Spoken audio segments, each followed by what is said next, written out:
Hello,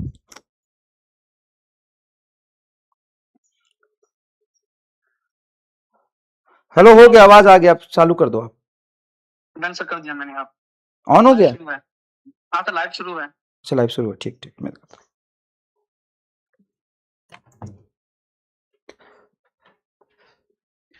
hello hello hello, आप सभी बच्चों को एमआर का बहुत बहुत नमस्कार। स्वागत है सुपर एनर्जेटिक एक गाइडेंस सेशन में, जिसमें हम आज बात करेंगे कि अगर आप नीट की तैयारी कर रहे हैं तो किस तरीके से आपको अगले एक साल तक कुछ चुनिंदा चीजों का ध्यान रखना है, और उसी चुनिंदा चीजों को ध्यान रख के आप अपनी तैयारी को बहुत अच्छा बना सकते हैं। ऑडियो एंड वीडियो क्लियर है तो सभी लोग प्लीज कमेंट में थम्स अप कर दीजिए ताकि आज का कार्यक्रम शुरू किया जा सके। हेलो हेलो हेलो हेलो, आप सभी को एमआर का बहुत बहुत नमस्कार। ऑडियो एंड वीडियो क्लियर है तो प्लीज कमेंट बॉक्स में एक बार थम्स अप कर दीजिए। Hello hello hello hello hello, चलिए, ऑडियो एंड वीडियो क्लियर है तो कमेंट बॉक्स में सभी लोग थम्स अप कर दीजिए। हेलो हेलो हेलो, क्या हाल चाल, क्या हाल चाल, क्या हाल चाल। बाबू जल्ला कहां से आ रहे, बहुत दिन बाद आए। Ladies and mental man ladies and mental man, क्या हाल चाल। ऑडियो एंड वीडियो क्लियर है तो प्लीज कमेंट बॉक्स में एक बार थम्स अप कर दीजिए। कोई है? हेलो हेलो, कोई है क्या? पार्शियल ड्रॉप ले ले? नहीं, पार्शियल ड्रॉप थोड़ा मुश्किल होगा, ले सकते हो, कुछ चीजों का ध्यान रख के पार्शियल ड्रॉप भी ले सकते हैं। चलिए, मुझे लगता है कि कुछ ना कुछ तो ग्लिच है यहां पे। ऑडियो एंड वीडियो क्लियर है तो प्लीज सभी लोग एक बार कमेंट बॉक्स में थम्स अप कर दीजिए। Hello hello hello hello hello hello, चलिए, आप सभी लोगों का बहुत बहुत नमस्कार। ठीक है, तो कितने लोगों ने इस बार नीट का पेपर दिया था? और अगर आपने नहीं भी दिया है, नीट 27 में पहली बार आप पेपर देने वाले हो, तो भी ये सेशन आपके काम का है। अगर आप 11th क्लास में पढ़ रहे हो और गलती से भूले भटके इस सेशन में आ गए हो, तो भी ये सेशन आपके काम का है। तो मैं आज बहुत इंपॉर्टेंट बात करने वाला हूं उन लोगों के लिए जो 11th क्लास में पढ़ रहे हैं, उन लोगों के लिए भी जो भी 12th में पढ़ रहे हैं और नीट 27 देने वाले हैं, और उन लोगों के लिए जो आप 26 में पेपर दे चुके हैं और 27 को टारगेट कर रहे हैं। एकदम टू द पॉइंट बात करेंगे और उन चीजों के बारे में चर्चा करेंगे जो आपके प्रिपरेशन के दौरान बहुत ज्यादा मायने रखता है। बहुत छोटी छोटी चीजें जिसको आप शायद बहुत कम वेटेज देते हो, शायद ये सोच लेते हो कि यार ठीक है मैं ऐसे कर लूंगा, इस तरीके से कर लूंगा, लेकिन आप 5-6 पॉइंटर में बताऊंगा। इस कितने पॉइंटर पे आप ऑलरेडी काम कर रहे हो ये जरूर बताना, और अपने पूरे प्रिपरेशन में इस पॉइंटर पे आप काम करोगे या नहीं करोगे ये जरूर बताना। तो चलिए शुरू करते हैं, सीधा सीधा शुरू करते हैं। सबसे पहले आप मुझे ये बता दीजिए, आप 11th में, 12th में या ड्रॉपर है? फटाफट ये बता दीजिए ताकि मुझे ये पता चल जाए कि कितने लोग अभी 11th वाले बच्चे देख रहे हैं, 12th वाले बच्चे देख रहे हैं और कितने लोग ड्रॉपर देख रहे हैं। बस इतना बता दीजिए, ठीक है? फिर कुछ ऐसी बातें मैं आपको बताऊंगा जैसे कि आपको नीट 27 का प्रिपरेशन करने के लिए उन बातों का बहुत बारीकी से आपको ध्यान रखना चाहिए। पूरे एक साल आपके प्रिपरेशन को यह सही तरीके से बनाएगा। देखो, एक रोड मैप होता है जिसमें यह बोला जाता है कि बेटा क्लास करो, वो सबको पता है, नोट्स बनाओ सबको पता है, रिवीजन करो सबको पता है। मैं आपको कुछ ऐसी बातें बताऊंगा जो सच में आपके प्रिपरेशन के नजरिए को बदल देगा। आज हम ऐसी बातें करेंगे कि आपके प्रिपरेशन के नजरिए को बदल देगा। Dropper dropper dropper dropper dropper, चलिए तो शुरू करते हैं। सबसे पहली बात, अगर आप तैयारी कर रहे हैं तो ऑब्वियस सी बात है कि आप कहीं ना कहीं एक सिस्टमैटिक डिसिप्लिन्ड सिस्टम को ज्वाइन करिए। सेल्फ स्टडी आप करेंगे, 1 महीने करेंगे, 2 महीने करेंगे, उसके बाद आप बिखर जाएंगे। तो सबसे पहले मैं ये नहीं कह रहा हूं कि ऑनलाइन करो, तुम ऑफलाइन जा सकते हो। मैं ये नहीं कह रहा हूं ऑफलाइन जाओ, तुम ऑनलाइन जा सकते हो। मैं ये नहीं कह रहा हूं पीडब्ल्यू करो, तुम कहीं भी कर सकते हो। लेकिन जब तक एक सिस्टमैटिक तरीके से तैयारी नहीं करोगे ना, तब तक आप एक फ्लो में नहीं आओगे, आप पेक्स में नहीं आओगे, डिसिप्लिन में नहीं आओगे, कंसिस्टेंसी में नहीं आओगे, एक रूटीन में नहीं आओगे, और एक तरीके के टाइम टेबल को आप लंबे समय तक फॉलो नहीं करोगे। तो सबसे पहले और इंपॉर्टेंट बात है कि आप ऑनलाइन पढ़े, ऑफलाइन पढ़े, पीडब्ल्यू में पढ़े, बाहर कहीं पढ़े, आप एक प्रॉपर कोचिंग जरूर लें। आपका जिस हिसाब का बजट है उसके अकॉर्डिंग लें। आपका जिस हिसाब से माइंडसेट भर है, जिस हिसाब से आपको जो भी कोचिंग अच्छी लगती है वहां पे आप एडमिशन ले और एक कोर्स को फॉलो करें। बिना कोर्स का प्रिपरेशन नहीं होता, मैं आपको बताता हूं, ठीक है? अगर आपको लगता है कि ऑनलाइन जाना है तो ऑनलाइन जाइए, आपको लगता है ऑफलाइन जाना है ऑफलाइन जाइए, आपको लगता है पाठशाला है, फिजिक्स वाला का पाठशाला सेंटर है जो हाइब्रिड मॉडल पे चलता है, हाइब्रिड मॉडल में वही ऑनलाइन के टीचर्स ही पढ़ाते हैं और आपको वो टीचर्स इंटरेक्ट करके पढ़ाते हैं और वो इस तरीके से पढ़ाते हैं कि आपसे क्लास में इंटरेक्ट कर रहे होते हैं, आप अपने सिटी में बैठ के पढ़ रहे होते हो और ऑनलाइन के जितने भी टीचर्स हैं उसमें से बहुत सारे लोग उसमें पढ़ा रहे होते हैं जिनको आप ऑलरेडी यूट्यूब पे पढ़ चुके हो। तो आप पाठशाला जाओ, अपने बजट के अकॉर्डिंग आप डिसाइड करो, लेकिन एक कोर्स ज्वाइन करो, ठीक है।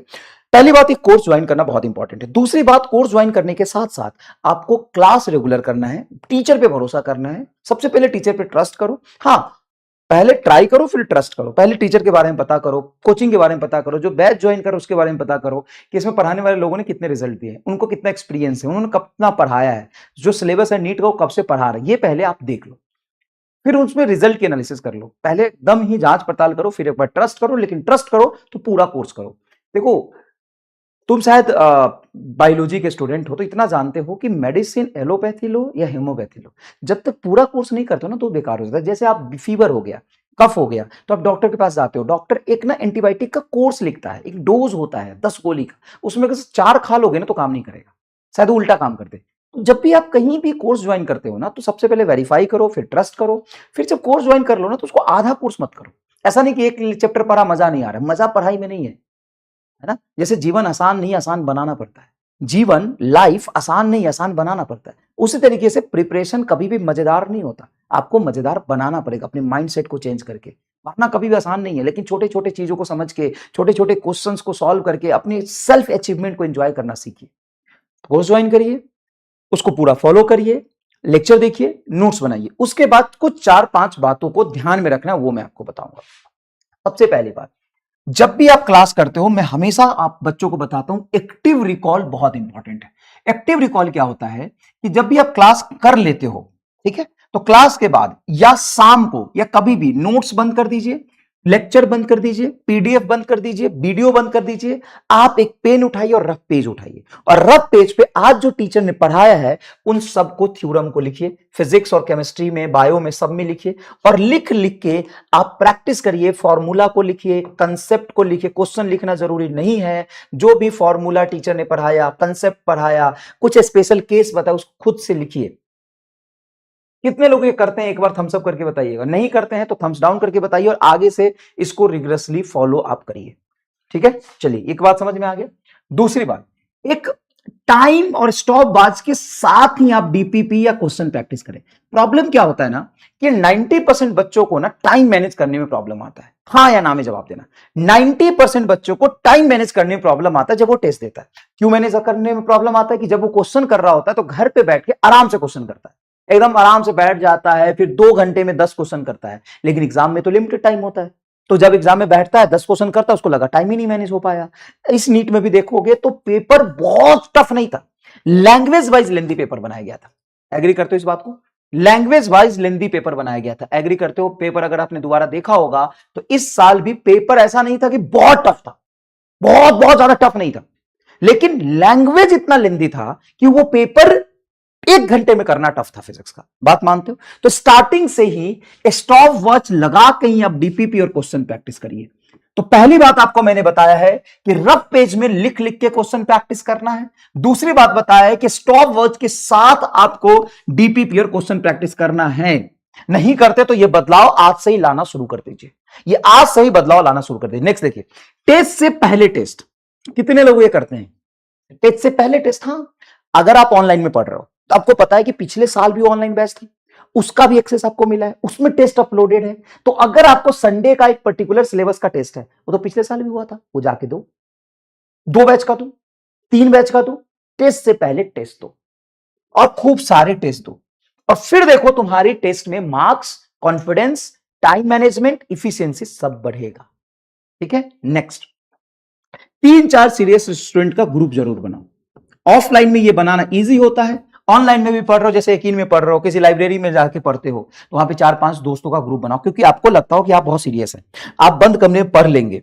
लेकिन जब तक आप अच्छे स्टूडेंट के साथ कंसेप्ट डिस्कस नहीं करेंगे, आपका बायोलॉजी स्ट्रांग है तो हो सकता है सामने वाले का फिजिक्स स्ट्रांग हो सकता है पड़ोसी का केमिस्ट्री स्ट्रांग हो, तो आपस में छोटे छोटे डाउट क्लियर करना बहुत जरूरी है। ऐसा नहीं कि बंद कमरे में अपने आप में पढ़ रहे हैं, हमें दुनिया से मतलब नहीं, ऐसा नहीं होना चाहिए। आप कम से कम 2 हो, 3 हो, 4 हो, सीरियस हो, ऐसा नहीं फालतूबाजी। क्या पढ़ रहे हो रील दिखा रहा है, आप पढ़ रहे हो घूमने ले जा रहा, नहीं, सीरियस स्टूडेंट का ग्रुप बनाइए।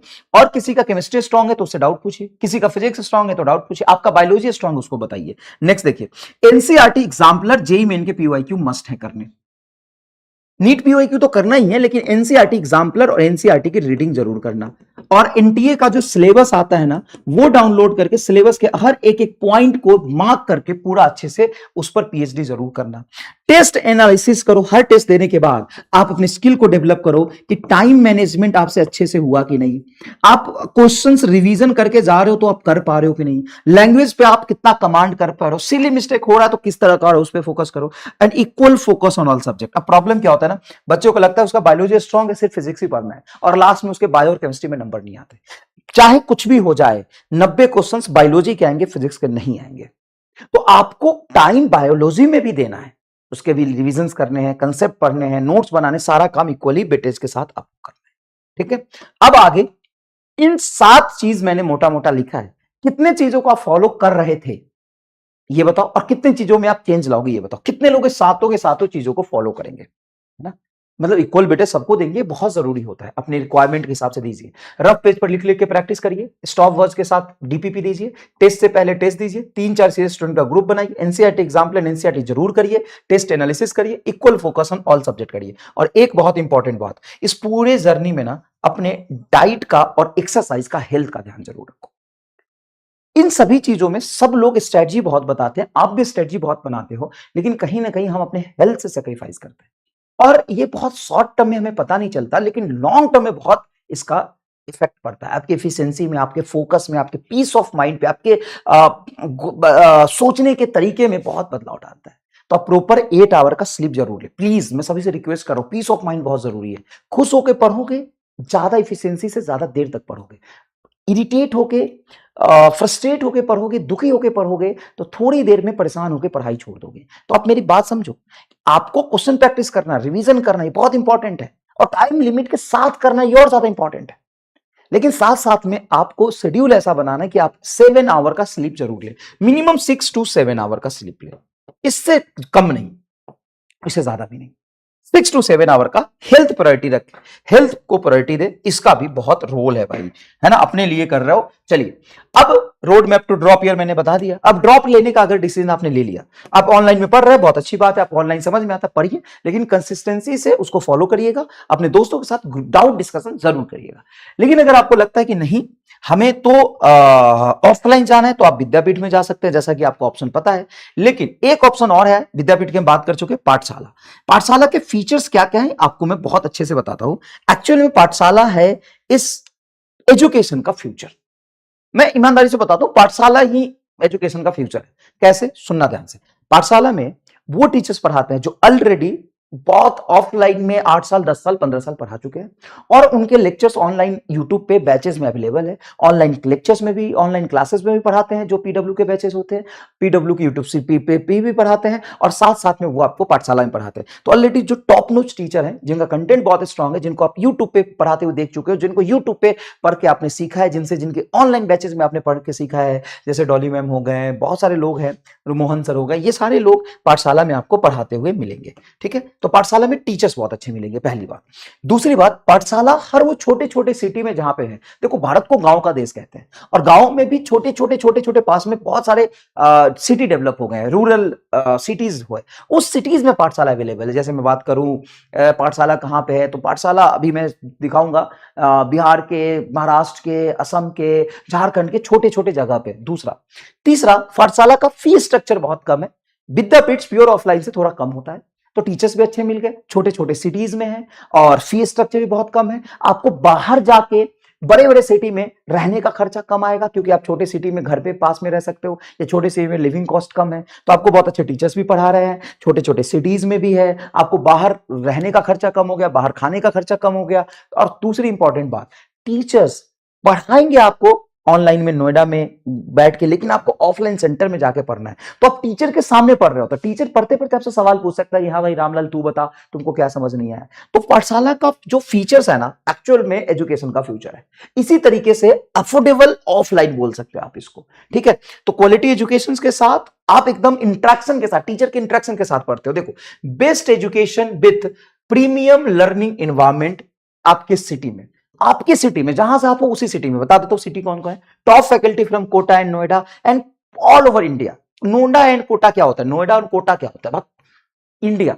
टीचर्स सब्जेक्ट का होता है, नोएडा कोटा का नहीं होता। लेकिन हाँ, ये टीचर्स बहुत बड़े बड़े ऑफलाइन, जैसे फिजिक्स वाला का ऑफलाइन हो गया, बाकी दूसरे कोचिंग का ऑफलाइन हो गया, वहां पे 10-10 15-15 साल पढ़ाए हुए टीचर्स हैं। तो टीचर्स बहुत एक्सपीरियंस आपको मिलेंगे। स्मार्ट टेक इनेबल क्लासरूम होता है, जैसे क्लासरूम में आप बैठे हो, टीचर्स यहाँ पे पढ़ा रहा है, आप हैंड रेज करके माइक से बोल सकते हो कि सर ये वाला चीज मुझे समझ नहीं है। आप पढ़ रहे हो, टीचर आपको रोक के, क्लास में पढ़ाना रोक के, सामने आपको पॉइंट आउट करके बोल सकता है तूने नोट्स नहीं बनाया, खड़े हो जा, इस सवाल का जवाब बताओ। तो इंटरेक्शन भी आपका प्रॉपर जोरदार होता रहता है। मार्गदर्शक 1-to-1 teachers mentorship, 8 hour doubt support, आपको 8 आवर डाउट सपोर्ट मिलता है ऑफलाइन, ऑनलाइन नहीं, ऑफलाइन सेंटर्स पे। जहां पे आप पढ़ने जाते हो उसी सेंटर्स पे टीचर्स होते हैं जो आपके ऑफलाइन डाउट बताएंगे। डाउट क्लियर करना प्रिपरेशन का सबसे बहुत इंपॉर्टेंट रोल होता है। एक टीचर आपको मिलते हैं पीडब्ल्यू स्टार फैकल्टी, जो ऑनलाइन के टीचर्स होंगे। पाठशाला मॉडल थोड़ा समझिएगा शांति से। एक पीडब्ल्यू के फैकल्टीज होंगे, ऑनलाइन के फैकल्टीज, जो आपको क्लास लेंगे, conceptual building in live classes and interactive live classes, 2 way communication के साथ। वो आपसे सवाल पूछ सकते हैं, आप उनसे सवाल पूछ सकते हो, वो आपसे क्विज भी करा सकते हैं। अच्छा, आपस में दो लोग डिस्कस कर रहे हैं, इसने बोला कि सर ये कह रहा है कि ऐसे होगा, लेकिन मैं ऐसा सोच रहा हूं, तो आपस में दो लोगों का डिस्कशन टीचर सुनेगा। ये इंपॉर्टेंट कंसेप्ट समझना, कि मान लो तुम दो लोग खड़े हो गए कि सर मैं ना ये सोच रहा था इस कंसेप्ट में ऐसा होना चाहिए, वो कह रहा नहीं नहीं ऐसा नहीं होता, इस कंसेप्ट में तो ऐसा होना चाहिए, तो दोनों लोगों का इंटरेक्शन हुआ। टीचर दोनों को रोक के समझाएगा कि तुम में से सही कौन और गलत कौन है। समझ रहे हो? तो यहां पे क्लासरूम में टीचर इन्वॉल्व है, इंटरेक्टिव टीचिंग होता है। ठीक है। दूसरी टीचर्स टू, जो टीचर्स टू आपके सेंटर फैकल्टी होंगे, जो आपके साथ फिजिकली प्रेजेंट होंगे, जो आपको मेंटर करेंगे ज्यादा टाइम तक।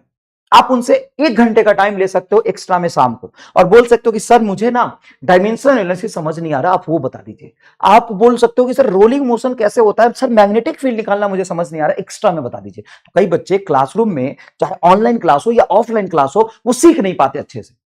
कई बच्चे ऐसे होते हैं, कुछ बच्चों का प्रॉब्लम होता है कि वो बहुत ज्यादा विजुअलाइज नहीं कर पाते, कई बार दिमाग कहीं और होता है, क्लास में फोकस नहीं हो पाती, जैसे छूट जाता है चीजें। तो क्या होगा कि आप वहां पे दूसरे जो सेंटर फैकल्टी, उनसे टाइम लेके एक्स्ट्रा में बैठ के पढ़ सकते हो।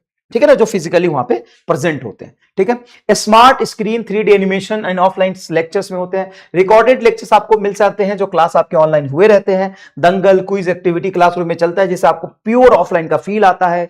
स्टूडेंट ऑफलाइन ही होता है, फील क्या आता है, प्योर ऑफलाइन ही है। स्टूडेंट पेरेंट डैशबोर्ड होता है, जिससे आप अपने स्टडी को ट्रैक कर सकते हो। देखो ये बच्चा क्लास है, इसके पास ये एक रिमोट मिलता है। अच्छा, रिमोट में मोबाइल नहीं होता है, रिमोट में मोबाइल नहीं होता। रिमोट इसलिए होता है कि जब टीचर सवाल पूछता है तो आप उस रिमोट में ABC दबा सकते हो।